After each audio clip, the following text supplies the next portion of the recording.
Hello and welcome to the May edition of the Developers Workshop podcast. We have a really diverse lineup of developers and industry professionals joining us today to give you their insights into game development and the current climate of the industry. Joining us today, we have the newest member of the EXL gaming family, the notorious Christian Allen from Surrealin. Hey guys, how's everybody doing today? Excellent. We have the man that's responsible for the death of multiple controllers, Christoph from Crazy Viking Studios. Hello, that is I. Yes, it is indeed. You've made my controllers suffer. We also have a special guest here to educate us on the Operation Supply Drop program, Mr. Sam Stevenson. Hello. Hello.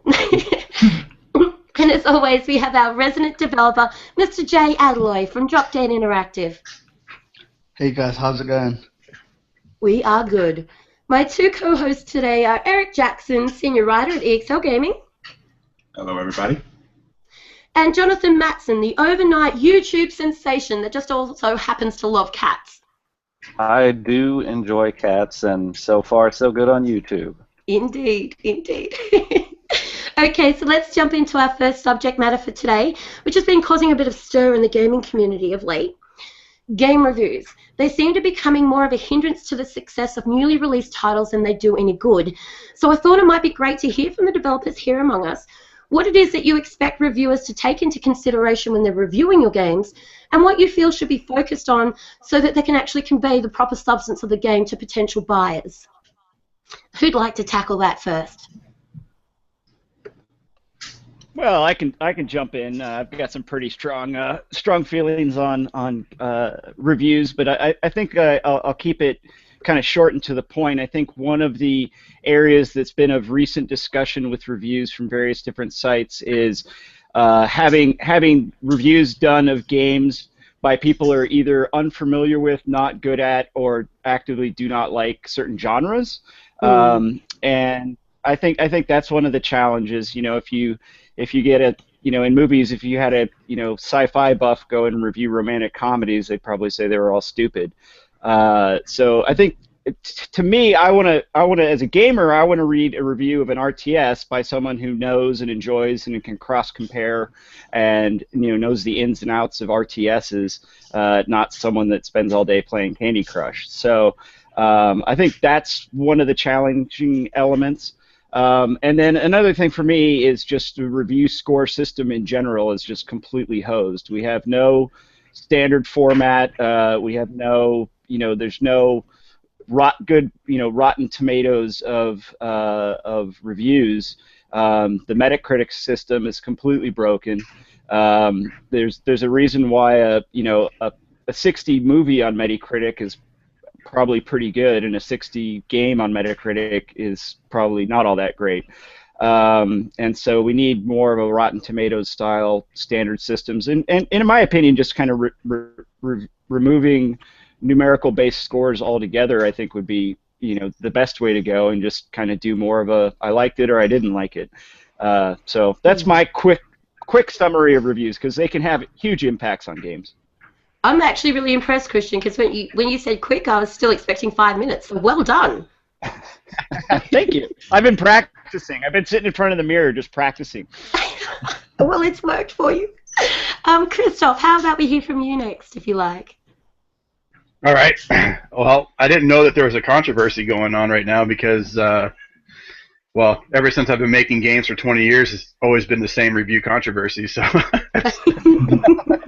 so it's like, it's still happening. There's a couple done this week. Yeah, exactly. Yeah, the Uncharted gate. Oh, really? Yeah. Oh, okay, so there's a problem with Uncharted. People are tanking or poo-pooing on it or something? I think that the issue mainly is that people are putting too much weight into reviews, and if reviews aren't given what the consumer thinks should be the score on it, then it's been creating quite a bit of an issue. And I think that at the root of it, the issue is that gamers need to, and sorry for jumping in on you here, but No gamers problem. need to find themselves an outlet where there is somebody who reviews games that likes the kind of games that they like, and that when they play those games and they experience them, they have a similar experience to them. So they kind of become very well versed with what they can expect from that review and know that that's the experience that they're going to get. And that's where they should go back for their reviews. They shouldn't just be going anywhere and getting the reviews, and if it doesn't match up with what they think they should have, causing a big ruckus on social media. So anyway, that gives you a bit of context. Off you go. All right. Well, okay. So I do have some opinions on that. So of course, everything that I'm sorry, I totally brain farted about your name. The person speaking before me. Christian. Yeah. Christian. Okay, Christian. A lot of what he said, is the same as my opinion, but also at the same time, our industry is very young comparatively to like movies and books and all that other kind of stuff. So it's kind of the Wild West. Now there are really good reviewers out there that do some of the things that Christian was talking about, where they say, hey, these are the things that I'm into. Like I'm into RPGs. I'm a person that likes those. I'm a person that likes fighting games and stuff like that. So you see that in their little profile when they go to do their review, and that they end up getting to review something like Animal Crossing. They're like, oh, this game sucks, like whatever. You can kind of know what viewpoint they're coming from. It's also kind of the responsibility of gamers as well to find people out there that have similar tastes to them and of that nature, and follow those people that they trust.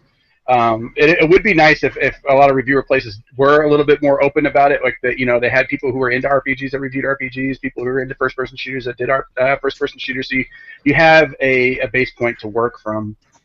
Now, at the same time, we've got a problem with like things like Metacritic and comment sections and all these other kind of things that are getting bombed. Just because somebody doesn't like a certain thing about a game doesn't mean a game is bad, but then people will go there and just totally tank something on reviews just because they're mad because they didn't get a new feature or something that they wanted, which is just kind of dumb.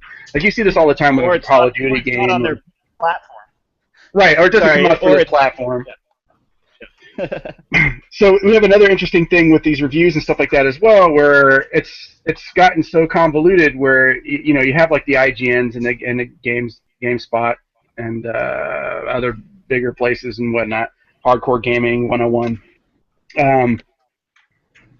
But you also have like tons and tons of YouTubers now, and tons of people on Twitch, and tons of people with really small places that, as a developer, I'm getting all the time in my mailbox. Even I think Volgar came out in 2013 for that one particular game. I still get people that are like, "Hey man, would you send us like 10 free copies of your game?" So we can review it and bring attention to your game, get the word out about it. I'm like, dude, the game's been out for a long time, and it's millions of copies of it are out there already. It's you have a lot of these folks that are doing that so they can get into E3, so they can get games, so they can get because they're fans of games, which is great. But at the same time, all those things accounting towards reviews could be potentially causing problems. Especially when they're not professional reviews, quote unquote. So my other side of the coin to this is that I also at the same time have to wonder how much it matters, because you have things like Batman vs Superman that just came out or whatever, and it was horribly tanked by critics, but it made so much freaking money, and everybody that I talked to that watched it was like, you know what, the movie wasn't that bad. I mean, it was it was pretty cool for an action movie, and these are people who may not be like $100 a month collectors of the Batman and Superman comics and stuff like that. They're just fans of action movies and just want to see a cool superhero movie, which might have just suited their needs. And it's the same with video games. You may have people who maybe just don't give a crap. Like for instance, for me, not to drag this on too much longer, some of my favorite games were games that were considered by most people to be either terrible or forgettable. Conan for the 360, I love that game, but it wasn't a critical success. Let's see, there's other ones up here. I'm looking at my shelf real quick. There's Wet, there's Wanted. These games aren't terrible games, but they weren't great games. And you have to wonder, like, does a review really increase your sales? Does a review really, at the end of the day, really hurt your sales? Professional ones, I don't know, but the ones out there where it's the common, like all the YouTube people and stuff like that, I think it potentially could, because what really does drive game sales is when you talk to your friends about it. Like, I go out and I buy Conan, I'm like, hey, man, this game is pretty good despite what all these people are saying about it. I tell my friends about it, and they're like, hey, that's pretty cool, I trust your opinion, I'll go out and try it, when it's like $40 or something. Yeah. And that's kind of the way that YouTube has gone, and that's the kind of, playground politics. That's what I call it, playground politics that is going on with video games at the moment. I don't have too much more to add to that. There's not. I don't have a solution to like how we could potentially fix something like this, except for maybe just roll with the punches and see how it pans out. Yeah, indeed. Sorry, Ben. I was just gonna say, I would definitely say that there is politics in a whole bunch and all of this. Having just released Gig Gauntlet recently, I've sent some codes to some bigger media sites, and they have blatantly told me, we're gonna review your game in terms of we're gonna review if it's suitable enough for us to put a review on this, if it's gonna bring them back enough clicks and stuff like that. Yeah. So, Right. some people, like, you'd think, you want to just play a game and then review it anyway, whether it's good or whether it's great. And, regardless of how many clicks you're going to get, because you're just trying to review a game and you're trying to, help the public in the decision on what games are going to be good and what games are not going to be good and stuff like that. And, just doing a general public service. But for certain sites, it's all about, how much traffic for them it's going to generate, to sort of, get all their clicks and stuff like that. So even if a game is not any good, if it's going to make loads of people come to their site, they'd rather put that game up and then just ignore your game totally. And for me, I found that a bit of a disappointment. Sure, they're kind of focused on the drama of it, like how dramatic can they make these things? Like, you wouldn't believe the 10 things that this one indie game does. Click on this, like like this, the bait sites and stuff like that. Even Kotaku and Polygon are doing that stuff all the time. You see them all the time. And you click on it, and it's like, oh, okay, whatever. Well, exactly, I think one of the differences. Sorry, I think one of the differences in the way it's consumed now is. If you think back to like PC Gamer or OXM or something like that, you always had your big reviews, and yeah, sometimes they would, fudge stuff up and down or slaughter something that didn't need to be. But you also still always had those columns in the back pages where they'd pick, 10 what felt like random XBLA games, and it's like, well, some of them were good and some of them were bad, but it was there in the magazine. Whereas they're not just now. They're saying, well, okay, you made this, space sim shooter. There's no drama around it. It doesn't really stand out. So even if it is a good, solid rated game, it's just not worth our time when we can write some article about Flappy Birds. Well, sure, yeah, and that's the other thing too, is that there's just so many freaking games. There's just so many games. I mean, to be fair to them, they can't review everything, so they have to try to pick and choose what's going to bring attention to them. Because a lot of these places are businesses, and this is where the YouTubers and the Twitchers come into play. Is if you can, manage to get some of these more popular people to play your game or bring attention to your game there, that's how you kind of do it these days. But who knows how long that's going to be the trend, Yeah. But it's us actually have to go after them. Yeah, and right. I mean, for someone like myself, who's, I'm a tiny, small fish in a big, wide pond, and my enjoyment comes from developing these games. Sort of the enjoyment of seeing people playing the game and stuff like that. To think that I have to become this marketing machine and sort of learn absolutely everything there is about how to manipulate the system into making people want to play the game and stuff like that. I mean, people say if you got a great game, the word will spread and stuff like that. All the people that reviewed Gear Gauntlet, I mean, the lowest review I've seen it get was like a 7.0. For me that was amazing. And if the game had got a bad review, I would have been happy with that, and I would have loved it, and I would have been like, okay, that's feedback to take for me to go into the next game or just whatever. I just wanted absolutely every bit of feedback there was and stuff like that. So when I'm getting all these decent reviews and stuff like that, you're thinking to yourself, okay, if a media site saw that, they would at least think, oh, this game must be at least decent for us to try it. But it just seemed like the word of mouth just didn't really do much for these bigger media sites, and I don't know, it just sort of changed my perspective on things. So whereas some people say to me reviews don't matter, it's all about the game, the gameplay, and all that kind of stuff. It seems like your game can be killed off just by not getting certain review from certain sites. So Sure. Yeah, I don't know. For me, I've just found it a bit disappointing, to be honest. But Sure. you know what I Yeah. mean? So one of the things that worked for us, Jay, is a lot of it's timing too. With Volgar, to get on those big sites, we had something where it's like, oh, this is a muscle bound. Look at this. This is kind of crazy looking. It's a muscle bound blonde Viking guy, like the techno Viking, running around in a loincloth. And every time you stick something with the sword, it explodes in blood and guts in this ridiculous fashion. Like everything is just over the top, like Schwarzenegger times 10 crazy crap. And then every time someone sees that, they're like, well, we have to look at this. Like it's just freaking crazy. And so, I mean, that's the kind of thing you're talking about. Like with the marketing, you have to learn a lot about marketing really fast. I mean, our game, sure, if we made it a game about a penguin that ran around in the map and did the same thing with pretty Candyland graphics and played exactly the same, it'd still be a good game, but it wouldn't get any attention. No, I totally agree with you. And I found that part of me is sort of sitting there with this checklist of anything that could be considered controversial. I'm sure I've said this to Bella many times, and I'm like, I have to be controversial. I have to have this in it. I have to have that in it, just to sort of, like you say, trigger those. Oh, we have to talk about this because it's got this particular thing in it. And I've actually tweeted someone, Brian McCaffrey, and said, what is it that makes you want to, look at a game? And he says it has to have something that I've never seen before. And he quoted like Cuphead with the graphics and stuff like that. So yeah, which is really hard. I'm sitting there trying to think of things that can be controversial rather than thinking I'm gonna make this awesome game with this awesome gameplay.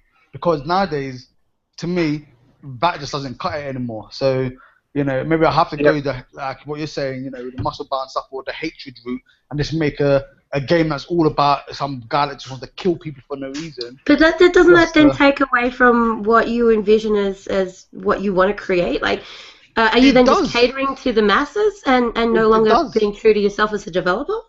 And this is why I find it disappointing. Not necessarily in terms of sales and stuff, because you can get great sales and stuff like that, but still feel disappointed in the product that you're ending up with because you're feeling that you've gone against your inner beliefs in what a game should be, because all you're doing is just ticking boxes, and essentially that is just what these games that are come out yearly are doing. But it's ticking boxes to make sure that they're sort of relevant every year, and just to bring you that money, and they don't really care about what the actual consumer wants.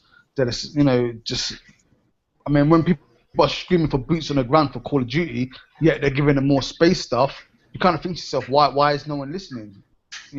Wouldn't it make sense to listen to the consumer? But it seems like it doesn't. So we're gonna keep doing what they think that they need to be doing to draw in that money. So yeah, it's just a bit disappointing. Well, sure. A lot of indie places. I mean, a lot of indie games studios. There's so many of them, but a lot of them are college students that are living at home in mom's basement and stuff like that. Like in our case, it's a full-time job for us, so we have to do something that makes us money, so I can pay the mortgage and the bills and stuff. And I'm sure you can relate to that. So we actually had a case where our second game, our follow-up game to Volgar, it was a game called Eternal Helix, and we announced it early. We had something really special, and then when we got about 80% done with the game, we're like, oh crap, we don't have a way that we can market this. Like we don't know how to sell this game. It's a cool, fun game, but we don't know how to sell it on a bullet point on a box. We had to put it on hold. But we did finally figure out a couple of weeks ago actually how we can leverage that game and do something special with it. But you do have to think about it. Like it's unavoidable if you need to make a living making games. You have to consider it at some point. Now, there's a balance there. You could still, make something that you believe in and not sacrifice any of your virtues, I suppose, as a developer and of that nature. But you still do have to consider it because you are, at the end of the day, making a product that is being sold to the public in exchange for money. So, I mean, unless you're in a place where you're just super wealthy and you can just do something that's an art piece, then you don't have to worry about it. But otherwise, you do. Yeah, that would be my recommendation. Is go that route. Have a lot of money and then just make whatever you want. Yeah, be eccentric. So Christian, I think you have some really interesting insight on this that we haven't touched on yet. You've come from an environment of AAA game development where getting your games reviewed and covered by large media outlets has never been an issue, to now being an indie developer. How have you found the transition from that and the kind of feedback and engagement that you are actually getting from the media now that you're making an indie game? It's definitely a challenge, coming off titles like Ghost Recon and Halo and Lord of the Rings.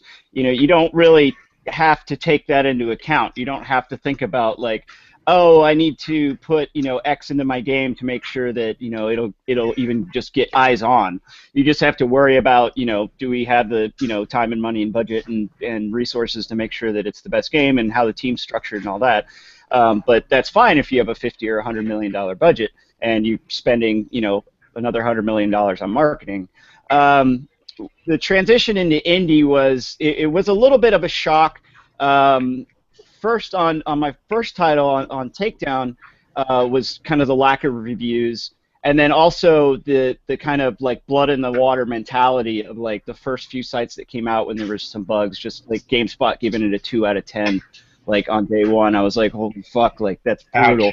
Yeah. And then fixing the things mentioned in the GameSpot article and then them refusing to update the review. Like, I mean, if you go play the game right now for $4.99 title, like it's not a 2 out of 10. Like, I'm sorry, hands down, it's not. Period. Right. It could maybe a 5, maybe a 6. I could see that. It's bare bones. It's got some issues, but now it functions. We got the bugs fixed. And then, like even a few months ago, someone wrote an article about the game and referenced back those bugs from 3 years ago because the GameStop article is still up. And so it's like, God, people are writing articles on something that's just patently not valid. And that's poor journalism on the part of the reviewer, the person who's writing the article. Yeah. Well, yeah, I bitch smacked that dude on Twitter. So, but even then, he didn't change the article. He just put a little update, like update. Most of these issues have been fixed, and didn't change the score or anything like that. Yeah, that's what they do. That's what they do. Yeah. Yeah, it's like the retraction on page 2 of the New York Times.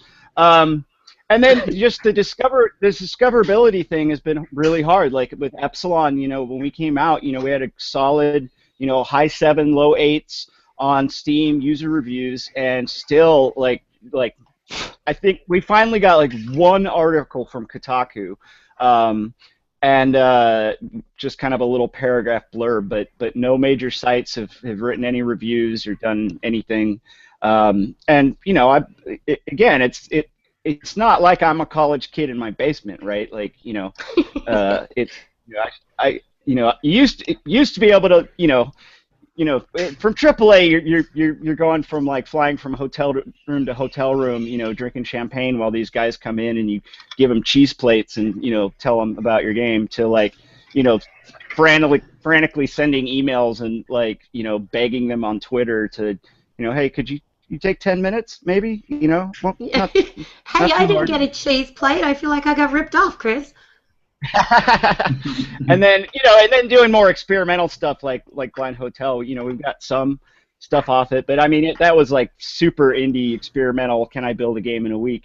Kind of thing, and that was more for educational purposes than it was that I actually thought it was going to generate much revenue. But yeah, I mean it's definitely a challenge, and I think that's one of the challenges is that kind of just marketing acumen and PR and things like that are just not inherent skills. Even if you're coming from AAA, you're used to having that marketing and PR arm behind you, and all you have to be able to do is demo the game well and speak well. Yeah, no, I understand exactly where you're coming from. So Sam, from the perspective of somebody who is a gamer, who looks to reviews to get an idea of whether this is something that he wants to invest his time and money in, what kind of things do you expect to see from somebody who is giving a objective, unbiased review of a game? I expect to see, obviously, like clarity in like the previous works that this writer has written about. So, like, say I'm looking at Jump Jet Rex. It was an indie game from last year, and it was being reviewed. And it's like a throwback to Sonic almost, but you're a time-traveling dinosaur. One of the best games you'll ever play. Just putting that out there.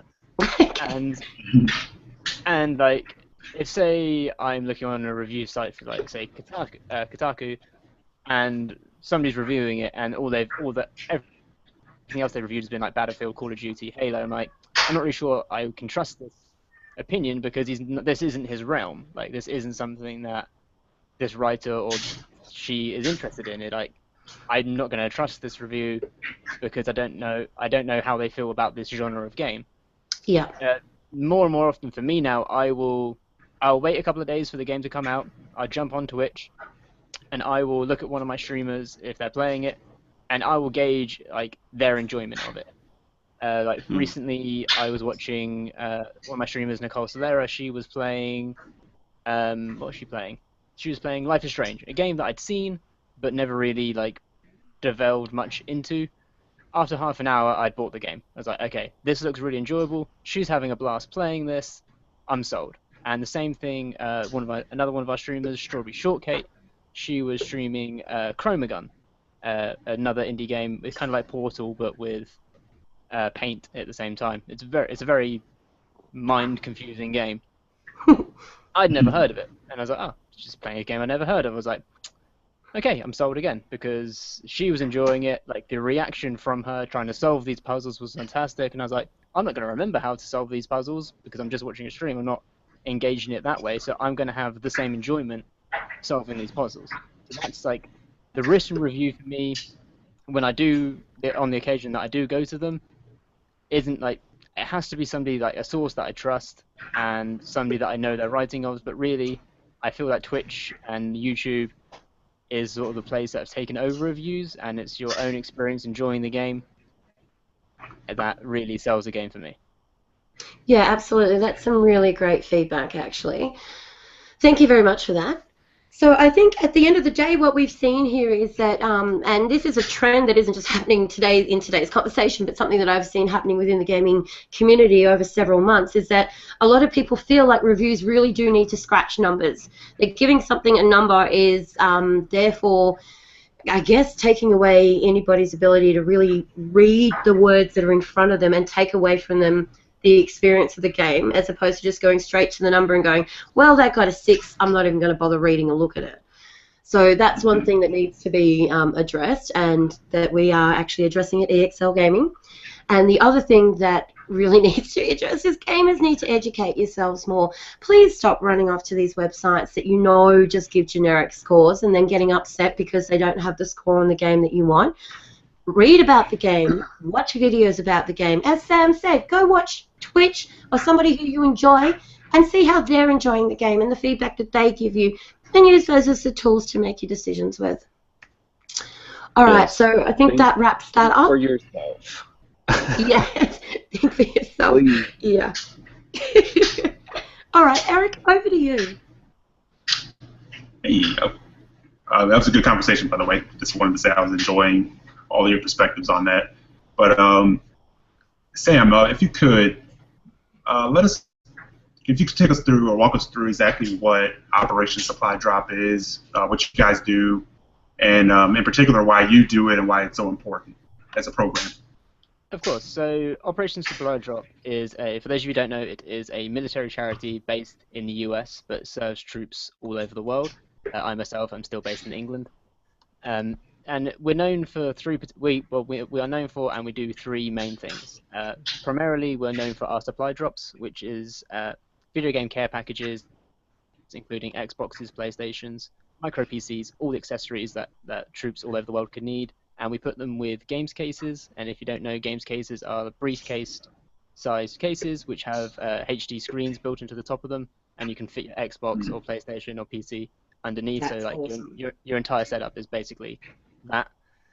We send like Astro headsets, SteelSeries stuff, Astro SteelSeries games, games cases, 3 of our main partners. So we all get their gear into these crates and we ship them to troops all over the world. The aim behind that is, and our slogan is, to make fun where there is none, to give them a sense of normality, and hopefully reduce the chance of post-traumatic stress. So when they think back, when they are finally back home, when they think about their deployment, they don't think about the horrific sights they might have seen and the hardships that they had. They think about playing Xbox or PlayStation with their buddies in their downtime. Also, we send them to military hospitals to help vets recover from injuries. Specifically, recently we've had a lot of success with burns victims, especially with their hands, because a lot of recovery that way is just like squeezing a tennis ball to get the feeling back in their hands and get the mobility back. That can get quite dull. So we give them an Xbox, PlayStation, and they're enjoying their rehab. They don't really know that they're rehabilitating. They're playing Xbox with their friends and like, oh, I'm starting to be able to move my hands properly again. And That's so fantastic. that's been a lot of success that we've had recently. We also have the Teams program, which is a sort of our local chapters. It's only in the US right now. It's like we're trying to get to every major city in the US and then expand to Europe and Australia. And that is just civilian and veteran supporters who get together and to help out at events. Like if we've got a booth at E3, it will be our local LA team who will come together, run the booth for us, and like do all the handing out, talk to people about what we do. And they also do like get-togethers. So it'll be like maybe first Friday of the month, they will all go get dinner together, go to a hockey game together, whatever team wants to do, they'll go do that together. And finally, we have what's called thank you deployments, which is where we send a veteran and civilian VIP to events like PAX, like E3, like TwitchCon, and we give them the whole VIP package, the passes, the hotels, and we give them the best time. If we've got any of our ambassadors in town, like Hank Bassett, if he's there, he'll come do photo opportunities, handshakes, do all the meets and greets. That's brilliant. awesome. And so that's mainly what we do. We do like other things, like just if like say there's a veteran, we're trying to help homeless veterans as well more and more, because as much as like, veteran help is our goal, but we know an Xbox isn't going to help a homeless vet, so we also help vets get back on the feet. Recently, we moved a vet back into her first house after she'd been homeless for years. That was a fantastic experience even though I wasn't physically there, but to be a part of. Yeah, I can imagine that's the kind of thing that just makes your soul feel good. Yeah, it really hammers home like, yes, I'm doing something worthwhile. That is fantastic. And where do people go if they want more information about OSD? OperationSupplyDrop.org would be the website. Excellent. Excellent. I believe that you have a Twitch channel as well. Yeah, it's Twitch /Operation Supply Drop. We've been partnered with Twitch. Well, we've always had like a strong partnership with Twitch, but we were officially partnered with a subscription button back in October. And we are very fortunate in the fact that if you subscribe to OSD on Twitch, it's a 70-30 split in our favor. Normally Twitch, it's for like your average broadcaster who's partnered, Twitch take more of the revenue from that $4.99 than the actual streamer gets. We get 70% of that, and it all acts straight as a donation. Like nobody gets that money. Like none of the streamers get the money. None of the people that organize the channel get the money. It all goes straight as a donation. That's brilliant. Yeah, That's brilliant. I've been loving spearheading it. Yeah, that's fantastic. So for anybody who's just listened to what it is that you guys do and have been inspired to maybe jump on board and have a look at how they can help out, what's the best way that they can contact you? The best way would they can hit up my email, which is stevenson.s@operationsupply.org. And that's with a PH, people, not a V. PH, Yeah. not a V. or like Ops Supply Drop on Twitter, 8-Bit Salute on Twitter, or Samos89, which is me, which is SAMOS89. They're the best ways to get hold of us. But also, if you don't remember that or struggle with that, on the web on operationsupply.org, there's a contact us form as well. Fantastic. Excellent. Well, you certainly have the support of EXL. We're having a look at the moment about how we can go about helping you guys out some more. So anybody who tunes into us on the regular, you can expect to hear a bit more about what's happening at Operation Supply Drop on the regular. And yeah, just look forward to some regular updates on that. Jonathan. Yes. I believe you have a question for these fine gentlemen. I do have a question. So, we are coming up here only 23 days away from one of the biggest gaming events on the calendar for the year. So some of you guys are going to be attending to demonstrate your games, promote your programs, that sort of thing. So any of you guys want to give us a rundown on what gamers can expect from you and your products at the event?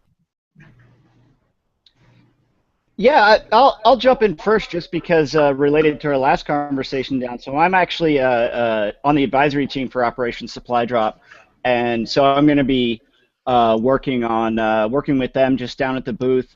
We don't have all the details yet of what's going to be going on.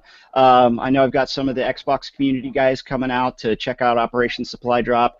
Some of the guys from the SOCOM community, some of the brand ambassadors from the PlayStation group that Sony brings. So that'll be cool just to bring those kind of prominent community members around and let them talk with the OSD guys and just talk shooter stuff with them.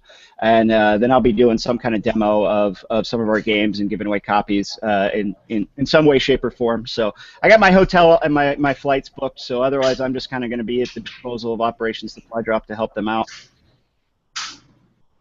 Awesome. Brilliant. And I believe that Operation, as you said, Operation Supply Drop is going to be there. Sam, did you want to give us a bit of information about what people can come in and experience from your booth? If it was finalized, I could. Our booth is. We are going to be there. I'm not myself. I'm only going to be at RTX and TwitchCon this year. Maybe PAX Prime potentially if I can find the money. But we will be there. Our two Ray and Glenn will be there. We will have a booth. We've changed what our booth is. We used to do push-up competitions. Whoever gets the highest push-ups per day wins an Astro headset. That's fantastic. We've now changed it up to more gaming-related things, depending what developers and what companies we have with us. And so I think it's still yet to be announced exactly what's happening. But I say we will have a booth there. We will have a huge presence there. We normally have a soiree of sorts at every event. So once I do have the details, I will make sure that you guys know. It's just not been my way just yet because we're waiting to finalize everything before we put it out there. Because if you say something like, that needs to change, people get confused easily. Yes, very true, very true. Jay, are you going to be able to make it out there this year? Unfortunately, I will not be going this year. Just got some holidays already pre-booked and stuff like that. And of course, as you know, I'm expecting this year and stuff like that. So really got to sort of get the new house in order and make sure wife's coming along nicely. That's right. I mean, this is the first opportunity we've actually had to say congratulations to you on expecting your third. So well done. Yeah, well, thank you. But I mean, as I was sort of saying yesterday, it's part of my checklist for the next title. So yeah, I should definitely be there either next year or the year after. Excellent. We look forward to it. All right, so while we're on the subject matter of E3, we've got industry professionals here today, but at the heart of it all, we're all just gamers, right? So I have to ask, what is everybody most excited for at E3? What are you hoping to see? I'll jump in there first. There's three things that I really want to see. Two of them I can almost guarantee. One of them is a huge pipe dream. So okay. I want to see more information on Scalebound and Sea of Thieves. Yeah. Both those games have caught my eye. They're very unique, and I'm very interested to see how music DJing and dragons mix together with Scalebound, and how the drop-in, drop-out multiplayer. I think that will either be a huge success or it will crash the system. It will go one way or the other. Let's hope it's a success. Sea of Thieves, just because it's pirates. Pirates always intrigue me no matter what happens. But the big pipe dream, and I know Nintendo won't do it because Nintendo have been crushing my dreams for the past 10 years. Oh. But I really want to see Pokemon Snap 2. Just it's all I need. That's all I've been asking for. Like myself, I know Meg Turney, formerly of SourceFed and Rooster Teeth. She's been tweeting about it for like the past three E3s, and so have I. And every year when we think we're going to get it, it just doesn't happen. Yeah. So that's my big hope, and it's on my birthday. So please Nintendo, just Well, happy birthday in advance in case we don't get a chance to catch up to you before then. Thank you very much. You're welcome. Christoph. What was the question? I'm sorry, I was wiping nacho drool off my face. That's What did you say off the baby? E3 games. What do you want to see? Yeah. What are you most excited for at E3? I'm totally clueless when it comes to that because I've been so wrapped up in my own garbage that I haven't even looked. But I'm really, really excited to see more Zelda because it looks like they're going back to the original NES style where they don't hold your hand and tell you where to go and what to do and all that other stuff. Where it's just like game's on, figure it out. I really miss that about the Zelda series. I want to see more about that.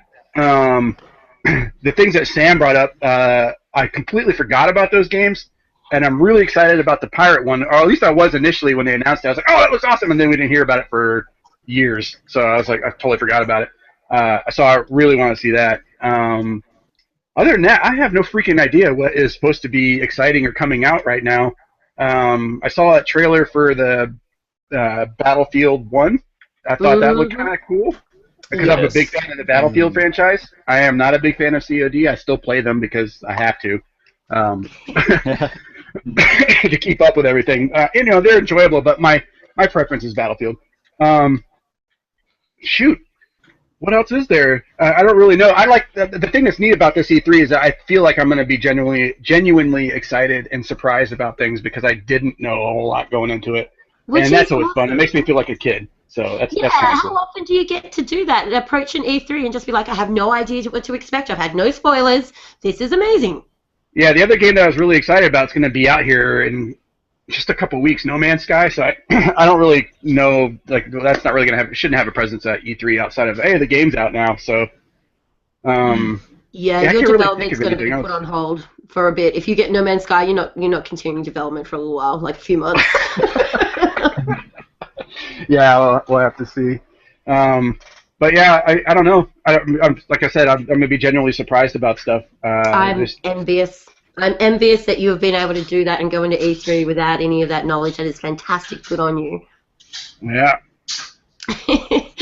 So, Chris, how about you? What are you expecting? What are you excited for? What do you want to see? What don't you want to see? I don't care about Battlefield, so that don't really care about it. But Dishonored 2 is really interesting to me.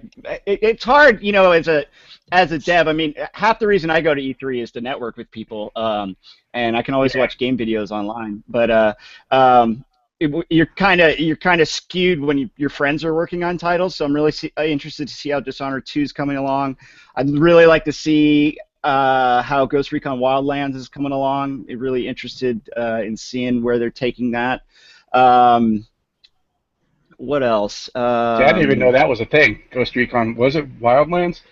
Yeah, Wildlands. Yeah, it's like open. They're basically doing the same kind of concept that they did with The Division, with kind of an open world, Ghost Recon, and that's going to be really interesting to see, especially as they transition from the video of quote unquote game play last year into hopefully something hands-on playable this year, and then Halo Wars 2, we'll see. I don't know. I'm skeptical on Halo Wars 2, but it'll be interesting. Yeah. but yeah, I think those are the big ones for me. And then you just get to wander the floor and find all the little games that at the small publishers and whatever kind of pops in your hand. That's one of the things I like about E3 is just, especially on like the secondary floor space and stuff, where you can just walk up to like the small publishers like Nordic Games Group and places like that, and you're like, holy crap, European Train Simulator, that's interesting. Doesn't sound like a game, but let's check it out. Yeah, awesome. Sounds fantastic. Mr. J. Adderley, what are you excited for? Just going off what who's saying, I hope Ghost Recon gets its crown back, because I used to be so beast on that game back in the day, so I'm just really hoping if you don't say so yourself. But yeah, so hopefully that they can really turn that game around. But yeah, I think I'm sort of in the same boat as Christoph, because from when I knew that I wasn't going to be going, I just sort of put a blanket over E3 and just said I'll just wait for it to come and sort of see what happens. And I think I've taken the stance that a lot of these announcements and stuff like that have been quite disappointing because they get announced and then you don't see the game for like 3 years. Yeah. So you just forget about them. So I've tried to kind of stay away from all that hype and get excitement and stuff like that.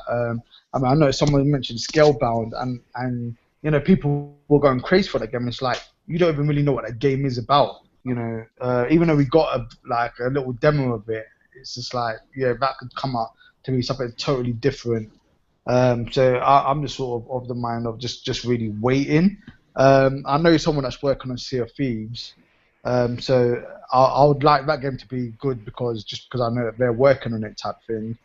I understand everyone saying, you know, it's a rare game and stuff like that, but I just see it as, you know, is it the same people that's working on it from Rare? No, so it can turn out to be, you know, anything really. You know, you can't just really go on the name of you know, of the developer and stuff like that.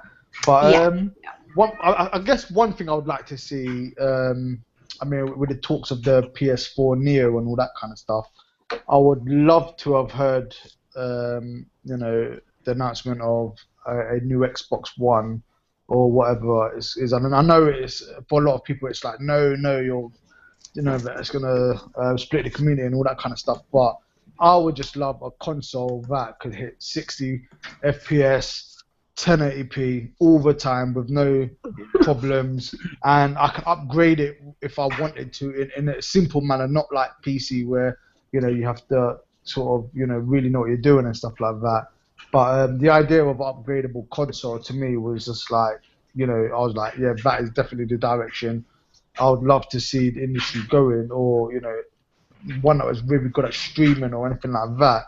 But yeah, I just want consoles to be able to just handle a lot of these games very well, and not in terms of just, you know, the graphic fidelity, but like with the Division, it sort of got there where, you know, you can go inside buildings and stuff like that, and, you know, that was quite exciting. Because when I saw Grand Theft Auto, you know, when the first announcement came, I was like, oh my god, you can have to go into people's houses and skydive out the window, but you can't even do that. And I think that, you know, it would be nice if, you know, we can get to a stage where, you know, we had hardware that enabled things like that, you know, bigger and, you know, more adventurous type games and stuff like that. So for me, I think if anything, hardware would be a great announcement, and especially VR coming to the Xbox platform, because I tried the PSVR and I thought it was really cool. I've tried the Oculus, I've tried the Vive, and it would be nice to, you know, for it to be on all the different platforms, so, you know, you're not having to go to just one. I just like options of what I'm going to be playing on. If I like playing on PS4, I like playing on Xbox, so I don't want to have to go to one platform because that's the only one that's got the VR and stuff like that, because my friends are across different platforms and stuff like that. So yeah, I guess even though I said I've got no expectations, yeah, I would like to hear some hardware stuff. Yeah, awesome. Eric? Yes. What are you looking forward to? What are you expecting? What are you anticipating? What are you holding your breath for? I'm actually, I'm not so much interested, I should say, as far as games that have been announced that we're waiting to see more on. I'm actually more intrigued by what we haven't seen. More specific. Yeah, new IPs. But more than anything, Snap too. What I'm really like intrigued to see is Microsoft's kind of response to some of the beating that they've taken the first part of the year from some of the decisions that they've made and how fans have reacted to it, because they really have taken some punches. So if they have the heart of a champion, because I know people like to make a sports analogy when it comes to, I'm throwing up quotes nobody can see, console wars. They say, hey, it's like sports teams. You know, we all, you know, we kind of root for the team and we kind of throw things back and forth. And I'm like, okay, that's a weak analogy, but if you're going to throw it like that, when champions get beaten or they lose like a big game, you know, they go away, they kind of lick their wounds, and they kind of come back strong. And I kind of believe that, you know, Microsoft has that heart, so I really want to see what they do. Yeah. And that's kind of what I'm most excited about, you know, going to E3 and also, you know, seeing what Sony's plan is to continue on the path that they've gone. So I think between those two, and I mean, we already know what Nintendo's plan is, but I do want to see more of the new Zelda game, because, yeah, you know, I do agree. Yeah, we're from the old school gaming, just like everyone else here. Yeah, because, yeah, Zelda was like the first Dark Souls. It didn't hold your hands. It just kind of threw you out there and let you do your thing. So I'm excited to see what that is. But, yeah, more than that, that's just kind of, I want to see what's coming up, you know, what's being laid out. Nice, Mr. Flackfire. I'm gonna say, obviously, Battlefield 1 is the most interesting You at thing. Battlefield 1? Really? I would not have thought. Crazy. Yeah, I'm interested to see pretty much whatever they're going to put out and announce to that. Hopefully, it's another trailer I can pick apart. But and gentlemen, when he says pick apart, I'm like, he literally means pick apart. He did like a 15-minute video on breaking down the Battlefield 1 trailer that showed you all the emblems that people had, where the different helmets they were from, the different type of guns that they were using, and typically what countries were using them at the time. Like, he breaks that apart. When he says pick it apart, that's exactly what he means. And aside from that, and I mean, pretty much this year, I am pretty much EA cheerleading for the most part. I'm hoping for more Mass Effect Andromeda, and then just to see what Activision will do, because from my point of view, they are up against the wall, staring down a giant looming monster that is EA for the next, you know, fiscal year. So they need to make some kind of announcement. Fair enough. Well, one thing I do want to see is more Last Guardian. One thing I don't want to see is Last Guardian delayed to 2017. I do want to see more CSE. I do want to see more Horizon Zero Dawn. I do not want to see it delayed to 2017. Definitely Zelda, and I want to know what's going on with Cuphead.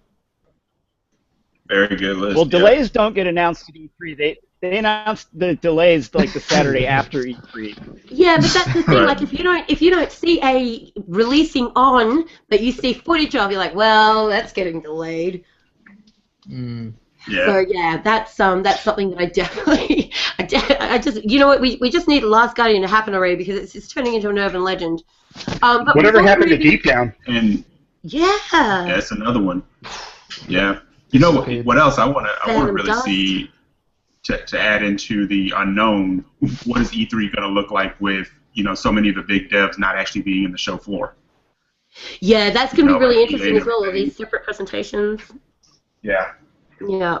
Yeah. Oh, I forgot the most important thing. I can't believe I forgot this. Of course, Infinite Warfare gameplay. I want to see gameplay of Infinite Warfare. I'm excited for it. Oh, Right, that Yeah, you was the can most hate me as important much as you want. Haters are going to hate. Haters going to hate. I just want the It'll be interesting to remaster see. of COD. Yeah, the remaster I'm I'm looking gonna- forward to. I was Sorry. confused if I was looking at Battlefield 2142 or Infinite Warfare footage. I didn't know what I was looking at. Do you know what I want, though? I want the job of the guy at Infinity Ward that was tasked with coming up with the name of the next Call of Duty. Infinity Ward, Infinite Warfare. Yeah, I want that job. I'm Advanced Warfighter. I'm fairly certain these are all placeholder names. Like, we'll fill that in later, and then it got to like the announcement. Like, is this what we're going for? And like the guy who's like, yeah, I totally came up with the name. Go with it. The intern in the corner is like, what does this button do? Yeah. Oh, dear. I forgot about one thing I'm really looking forward to at E3 potentially as an unknown. Because Square Enix has started doing a lot more like HD remakes with they're constantly redoing Kingdom Hearts, and Final Fantasy VII is coming in 2020. I'm really hoping they come back to a PS2 launch title, even though it was Square Soft then. A game called The Bouncer. I am dying for a HD remake or a sequel to that game. Oh yes, I remember that game. That game was one of the best games I've ever played. Yeah, that game was good. It was everything you wanted from a game. Like the opening level, you're in a bar, like a ninja attacks you, you throw them off, you literally grab them off a ledge and throw them through the table below, and that's how the game starts. And you're like, okay, I'm hooked, I'm in. Where do I go from here? And like nothing with that IP has been done since whenever the PS2 launch title was, which I can't even remember. I was like 13 at the time or 12. Yeah. There's a few games that need to be announced. I mean, I'm still holding out for some type of Lost Odyssey 2 or something like that. There's just like this big giant hole, especially on the Xbox side, where you just need certain type of games. And I know we're getting Final Fantasy, but the new Final Fantasy just looks really weird, and it's just not Final Fantasy to me. It's just it just looks, when you're watching it, you just see people disappearing and flying all over the screen, and I just want like a proper, true JRPG basically. So if anyone wants to announce Lost Odyssey 2, that would be amazing. So that would be a goodwill game for them to announce, Jay. Since they don't have a whole. If they announce something like that, that would show that hey, we realize there's a gap, and we're taking that serious. It just makes no sense. It's almost like we hear people screaming for something, but we're just not gonna give it to them, and we're gonna wonder why people keep saying go to the PlayStation and stuff like that. So I mean, if it could come out on a PlayStation, I'll gladly play it there. I don't care where it's released. I just want it to be released because I really love that game. But failure of getting that game, just give me a proper Final Fantasy, because this new one, it's like I thought I was watching Metal Gear Solid at one point because the guy was sneaking around. Then I saw him. I don't know if you've seen the trailer or whatever, but he's got that sword, and then he can sort of swing from the top of a roof into an enemy with his sword, and it just looks really odd. This new Final Fantasy is just like it's just the weirdest game I've ever seen in the Final Fantasy space. Do you know how fanatical Final Fantasy fans are? Like, just please don't say anything negative. No, I mean, when I saw the remake, I was like, yes, I'd rather they bring that game out before Final Fantasy 15 to me trash. Final Fantasy 13 trash. 14's good. That online version. I love online the online version of it. But again, that's just one of those games where you need to have no life, because obviously you're paying for it. So you're going to have to sort of play it all the time. But yeah, I just want one of these traditional Final Fantasy games. None of this weird stuff that they're doing I mean, that's the problem, because you're trying to get more people involved in it. So you try to make the systems a lot more casual and stuff like that, or more button mashy. But I just want a good turn-based RPG, and one that's not necessarily like a tactics type of game. But so Lost Odyssey or True Final Fantasy, give me that, and that would be something that makes me say that person won E3. So whoever does that wins E3 for me. Okay, duly noted. Duly noted. Before we go any further, we actually it's about time that we gave away that copy of Epsilon. We've had people retweeting all week long in the hope that they're going to win a copy of it, and we've used the randomizer website thingy and the person who's actually won the copy of Epsilon is Splinter Cell Tactical Espionage. So congratulations. I'll get in contact with you on Twitter, and we'll get a copy of that across to you. And make sure you come back and give Christian your feedback on it, because I'm sure he would love to hear what you think of it. Well, if you have Splinter Cell in your gamer tag, then you should have already bought a copy. But enjoy it, and definitely let me know what you think. Oh dear. Eric, I believe you have the next question. Yes, this actually is for Crazy Viking Studios. With Volgar releasing on PS4 and Vita soon, are there any additions or surprises that may show up that weren't in the Xbox One or Steam version? Nope, not at all. The reason for that is when we set out to make the game, and we knew we were going to bring it to other places, we wanted, when someone was telling their friends about the game or talking to anybody about it, really, when they say, "Hey, man, I beat Volgar the Viking," and their friend be like, "Cool, did you beat it on easy mode, or was it on the PS4 version or the Wii version, or what did you beat?" Like, we wanted the experience to mean the same thing no matter where they played it. So there was no, like, so there was a real bragging right there. Like, if you say, you beat Volgar, you got the achievement that says you beat Volgar, you beat it. And that's it. And so there's no extra content that you have to deal with. There's nothing been taken away. There's no difficulty settings or anything like that. It's just, it is what it is. And we for that game in particular, we wanted to make sure that that was the case. Right. That's fair. Very fair. Excellent. And Jonathan, I think you've got the next question. Come on, gentlemen. Okay. You know your roles. I'm here. Right. So when we bring up one of the last things that we talked about was the ID at Xbox program, but how is the development process for Sony different as opposed to ID at Xbox? You talking to me? I believe. Yes, he is. Yes. He's talking to you. Are you talking to me? Okay. How is it different developing for Sony versus Xbox?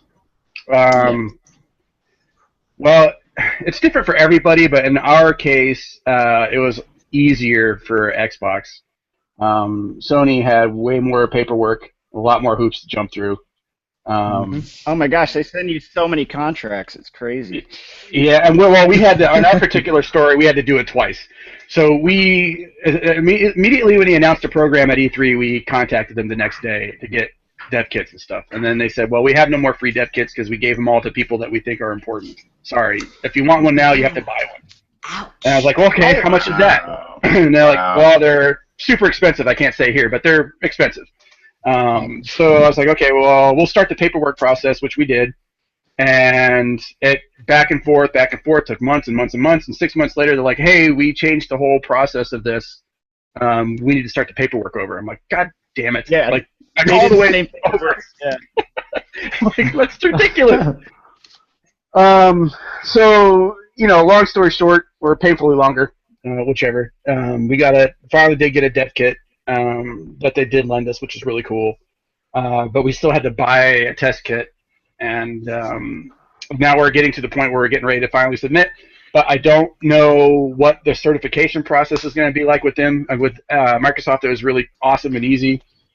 Can't speak for Sony yet, but we'll see.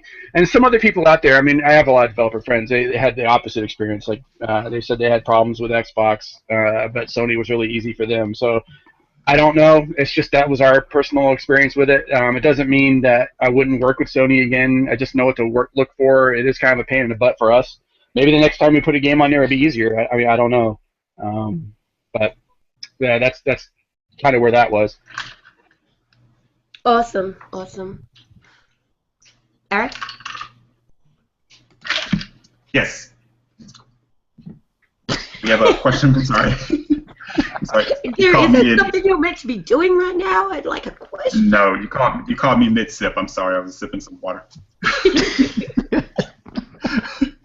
I'm a really hard taskmaster. These guys, they don't get away with anything. I didn't want to spit water all over the mic. You're trying to get to the question, but this is for Jay. Jay, again, congrats on launching Gear Gauntlet. Cheers. With that being out there, where does your focus shift now, post-release?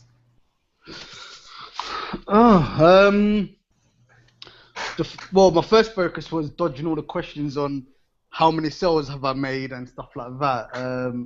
It's really strange how many people want to know how many downloads you've got and how much money you've made.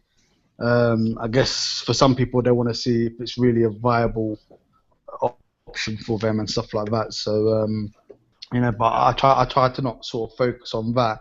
And I've mainly been trying to focusing on trying to sort of be in the community, sort of like I've tried to attend a lot of the live streams and just sort of sort of being there to watch people play the game and see how they, how they approached it and sort of the reactions it's given to them and stuff like that, without being sort of, like other devs and sort of saying, oh no, that's not the experience I expected you to have. I was expecting you to do this and that and stuff like that. And I suppose, yeah, just trying to spread the word and yeah, just get a lot of feedback really, because there's always that sort of idea of the potential of making a sequel or another game of a similar nature and stuff like that, or just seeing if you need to sort of move on from that idea and stuff. So but yeah, I mean, yeah, other than trying to sort of just gauge the feedback and see if I made a decent game, which from all the comments I've got back, it's all been good.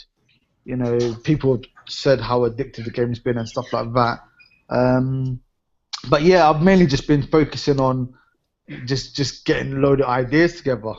I've tried sort of taking a break, as Mike has sort of suggested, but I don't know. I just can't stop thinking of game ideas and stuff like that, and ways of sort of improving my sort of position within the industry. And that's one of the reasons why I wanted to go to E3, just to sort of meet some of the people that I've sort of been speaking with and stuff like that. And just to sort of gain more knowledge. But yeah, I think for me it's mainly just being sort of gathering ideas on the next thing. I mean, I've got a few prototypes in the work, but as of any idea, it's amazing until you sort of get something out there and then you realise that it's actually crap. So it's literally just been a bit of a big process of elimination of ideas really. But yeah, I do have a few things that have sort of stuck, and yeah, I'm sort of getting excited to sort of start showing off some stuff. But I don't want to announce anything too early because I know I made a mistake with Gear Gauntlet where I assumed it was going to be sort of ready for a certain time, and then when I started realizing what it actually takes to make a big commercial game, and as I was saying earlier, you've got to do all the marketing and stuff like that. You really got to factor all of that in. Even if you finish the game, you just got to say, look, we need X amount of months of marketing and stuff like that. Yeah, if I even start hearing the words come out of your mouth, I'm going to mute you. So yeah, but yeah, I've come up with a sort of a rough idea of what I'm going to do in terms of like the whole process for sort of making the game and getting out there. But yeah, I suppose to answer your question, what I'm focused on, it's really taking the feedback from Gear Gauntlet and turning that into ideas for the next game I'm working on. So I definitely ain't going anywhere anytime soon. Luckily for me, becoming a millionaire isn't the main motivation behind making games. So yeah, I'm gonna stick around, but yeah. Excellent. Very cool. John? I think he's having some mic issues right now. So no, I had myself muted for a second. I don't really have any other questions, so. Yeah, I think Jay just kind of answered our last question, all encumbered in that last one. So. Oh, sorry. No, it's fine. Saving his time, all for it. Nothing like being efficient. So, gentlemen, look, I think we are getting to the tail end of everything that we were going to discuss today, unless there's any particular subject matters that you wanted to raise. Oh, I've got a question. Yeah, go ahead. I've got a question for either Christoph or the guys from Surveilling. When you are working on an idea, how long before you realise it's a dud? Oh, go ahead, When Christian. I ship it? When it ships? No, I mean, most of the prototyping, because my experience being indie is I've always had a very clear creative direction for where I want the game to go, and it was less about whether the idea of the game was solid, more than whether the whether What? whether the idea was good or just whether it could be executed on with time and budget. And so in AAA, you know, a lot of those, the duds came down to, time, budget, like on Halo, whether it fit into the sandbox. Because even if a weapon or a vehicle was kind of inherently fun on its own, if it didn't have a good fit in the sandbox. I mean, I had this super badass APC with it deployed like a StarCraft tank and had a quad cannon that came out and like laid waste. And it was really cool in and of its own. It was kind of fun, but it just didn't fit within the whole sandbox environment and all the different weapons and things like that. And so that one took a little longer to figure out, through just multiple plays if this thing just doesn't really fit.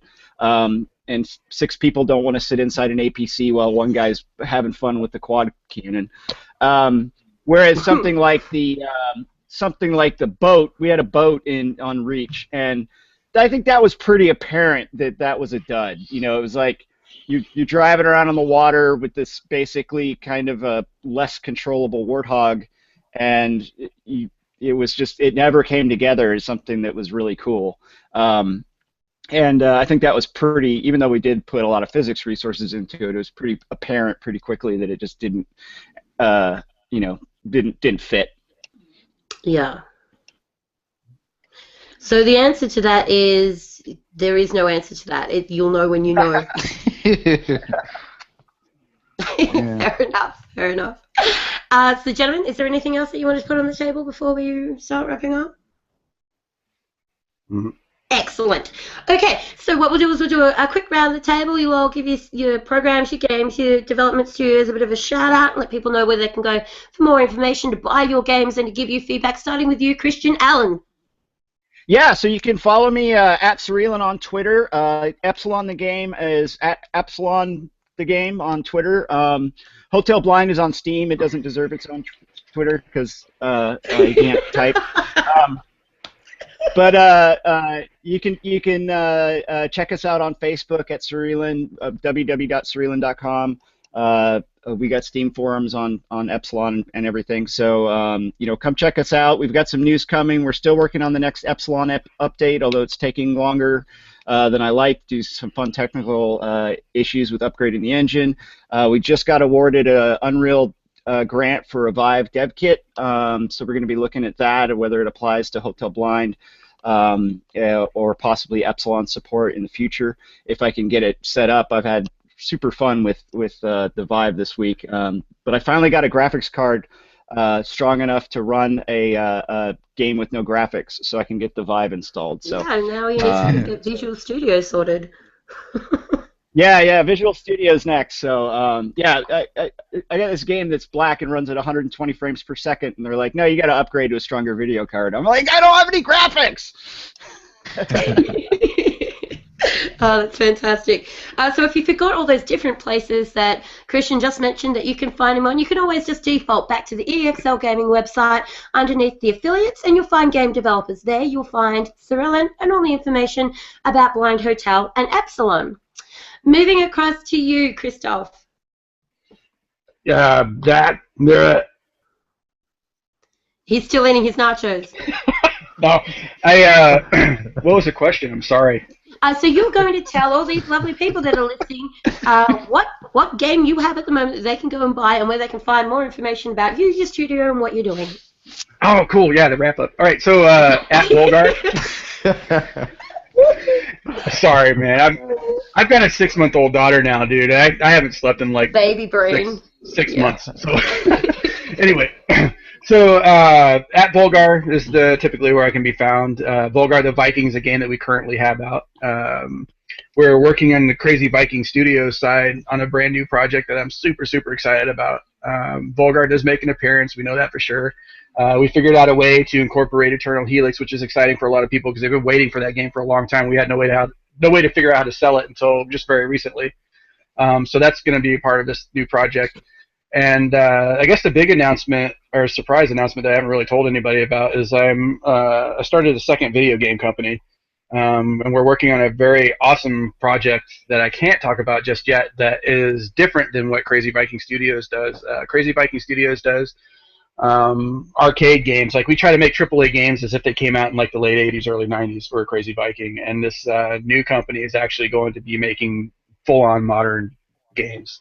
And that new project has been we've been working on for a couple months now too. And that new company is called Soulstone Technologies. And I think I've got a placeholder website up there somewhere for that, but there's nothing to show about the game yet. And that's where I am and what we're doing. Oh, is there Twitter for that one? No, that's just me. At Volgar. At Volgar for life. That's all there is. You can go there to view my rants and hear about me eating nachos. Or and your stuff. Facebook, because you're always telling stories on Facebook. He's got my amazing personal stories on Facebook? Facebook. Yeah, but the general public can't go there though. It's That's right. But if the general public does forget where to go and find information about Christoph and Volga the Viking and what's happening with his development behind the scenes at the moment, again, you can default back to the EXL Gaming website, go to affiliates under game developers, and you'll find him there. Chris, thank you very much for that. Jay, moving across to you. Yes, you can find me if you just want to hear about game development and stuff that Drop Dead Interactive's doing. You can go to @DropDeadInt. But if you want to hear about my crazy stuff and hear me post pictures of me in the gym, or talk about me doing game development, or just follow anything to do with my life. Yeah, he's also now known as Captain Selfie. Yeah, that's him, Captain Selfie. So you can find me on Twitter @Bites of Chicken. And if you want to play our latest game, you can go to the Xbox One store and you can download Gear Gauntlet, which released April this year. Yeah, really addictive, crazy fun. So yeah, you now, can go before and you go help support past that. before you go past that, just for the people who don't happen to be in the regions that it is in, would you like to let people know what regions your game is available in and what they could do if they wanted to buy your game but they weren't in that region? Yeah, it's available currently in the US and in Europe, apart from Germany. It's not available in Australia neither. How could you get it? I suppose if you've got a VPN or something like that. Yeah, you just have to go to another region, really. Is it that simple? We quickly change our region, kick off installation, and change our region back again? Yeah, well, I buy games from the US store that they come to the UK. So there you go, yeah, people. If you want to buy a game that's not in your region, just quickly go change your region, buy the game, switch back. You've got it. But yeah, it's coming to Wii U. That's already been announced. It is coming to the PS4, so this is me officially saying that it's coming to the PS4. I've had the dev kit for a while. I just, being honest, I just haven't had the time to do all platforms at the same time. I'd love to be Superman and do that, but just can't do it. So I will be. So yeah, I'm working on the PS4 version, and also the PC version as well. PC got delayed just because I went through Steam Greenlight, and yeah, Greenlight wasn't kind to me. So no, it wasn't kind to either of us. Yeah, I did. That was an experience I never want to really live again. Never. Yeah. But yeah, as I was saying, yeah, if you want to support the game, yeah, just go to the Xbox One store, buy it from there. If you are a reviewer and you need some codes, get at me, Jay at dropdeadinteractive.com. Or you go to the Xbox store and you pay the how many dollars? Yeah, it's nine And support the developer, $9.99 support the game, then review it. or £7.99 British pounds. Yeah, exactly. It's extremely cheap. Just don't buy McDonald's. Save putting on weight and give me some money. And yeah, like I say, I like to get the feedback. Like to come to the streams and hang out and just crack jokes with whoever's streaming. But yeah, hit me up on Twitter. I just like talking, whether it's rubbish or ranting about just random stuff. And yeah, just watch out for anything that I'm posting, really. Fantastic. And yet again, ladies and gentlemen, if you cannot remember where to find Jay Alloy and Drop Dead Interactive, you can default back to the EXL Gaming website. Go to affiliates and under game developers, you will find all the information you need. And last but not least, Sam, thank you so much for joining us. It's been an absolute pleasure having you here. Would you like to just quickly give everybody a quick wrap up again about where they can find you, what you do, and why they should search out more information? Of course. So I have been Sam Stevenson. You can find me personally on Twitter at Samos89, which is SAMOS89. But more importantly, seek out Ops Supply Drop. I'll say that again, Ops Supply Drop, even though it's Operation Supply Drop is our name. On Twitter, we can only get a certain amount of characters, so the name is Ops Supply Drop. Or 8-Bit Salute, which is the name for all of our gaming charity related streams. We are in the middle of Military Appreciation Month right now, so we are really focused on donations and live streaming. Specifically, you can find us on Twitch at /Operation Supply Drop, and again on operationsupply.drop.org is always the best place to get a hold of us.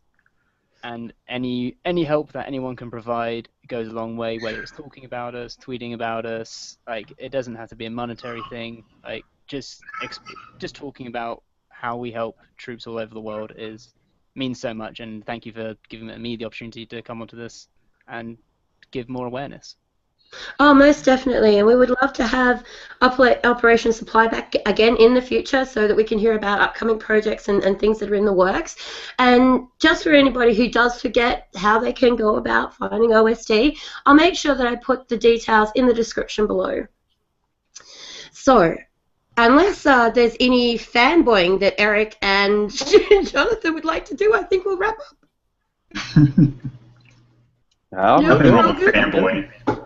You're all good? Okay.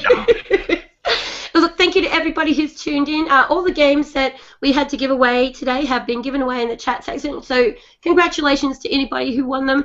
Make sure that you redeem them, play them, and come back and let us know what you thought of them, because we always love to hear about gamers enjoying games. We will be back next month. It will be a little bit later in the month than usual because obviously E3 is going to take precedence.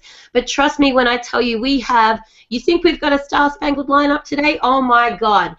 I might even get these boys back in here as my co-hosts so they can fanboy out on the people we're going to have on the panel next month.